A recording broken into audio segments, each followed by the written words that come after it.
बच्चों, इससे पहले वाली जो वीडियो मैंने आपको सेंड की थी उसमें मैंने लिखा था कि political system divided in following category, 3 category I have discussed with you. Single one party system, second bi party या 2 party system and multi party system, जहाँ पर बहुत सारी मल्टी पार्टी, इंडिया का एग्जाम्पल आपको अच्छी तरह मालूम है। तो मैंने इनके नाम लिखने के लिए कहा था, हालांकि इतना नाम तो आते नहीं है, मे भी इसलिए तैयारी करें। ये नाम मैंने नोट डाउन के लिए, सिंगल वन पार्टी सिस्टम आपका चाइना, वियतनाम, क्यूबा, यहाँ एक पार्टी की सरकार होती है बस। बाई पार्टी सिस्टम में 2 पार्टी की सरकार होती है, जैसे यूएसए, बहामास, जिम्बाब्वे और भी बहुत सारी कंट्री। मल्टी पार्टी सिस्टम, यहाँ बहुत सारी पार्टियां होती हैं, जैसे India, Brazil, Belgium, France. Okay, अब इन पॉलिटिकल पार्टीज के सामने सबसे बड़ा चैलेंज क्या है? सबसे बड़ा चैलेंज है lack of internal democracy within party. ये सबसे बड़ी कमी है। दूसरा जो है डायनेस्टिक सक्सेशन। डायनेस्टिक सक्सेशन का मतलब क्या होता है बेटा, कि जैसे मैं कितना ही अच्छा कार्यकर्ता पार्टी में हूँ और मेरा बहुत ज़्यादा प्रभाव है और मेरी वजह से ही पार्टी जीतती है, लेकिन अगर मैं चुनाव बढ़िया तरीके से जीतता हूँ तो मुख्यमंत्री या प्रधानमंत्री कौन बनेगा? जिसने पार्टी बनाई है।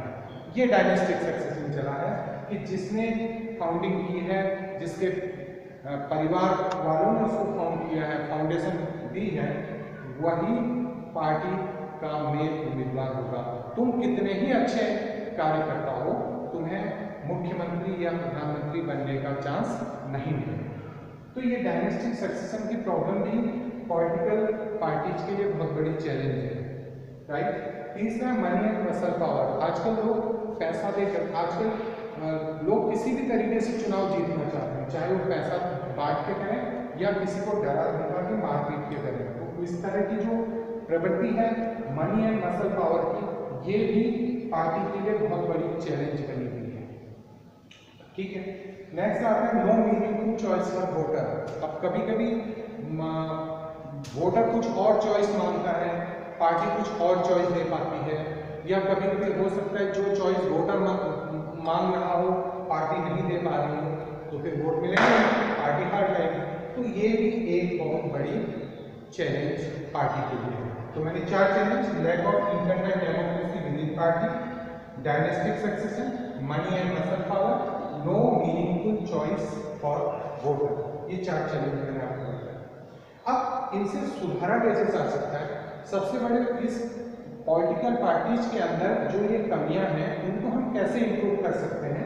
हाउ पॉलिटिकल पार्टी की रिफॉर्म, इसको सुधारा कैसे जा सकता है? इसके बारे में 2-3 आइडियाज जो बुक से मैंने पढ़ा उनको मैं आपको डिस्कस कर रहा हूँ। सबसे पहले तो ये जो दल बदलू कानून है, ठीक है, constitution amended to prevent MLAs MPs from changing party. ये लोग क्या करते हैं, कुछ दिन अपनी सरकार में रहते हैं, जब इन्हें पता चलता है कि हमारी सरकार हारने वाली है तो दूसरी गवर्नमेंट में चले जाते हैं, दूसरी पार्टी में चले जाते हैं।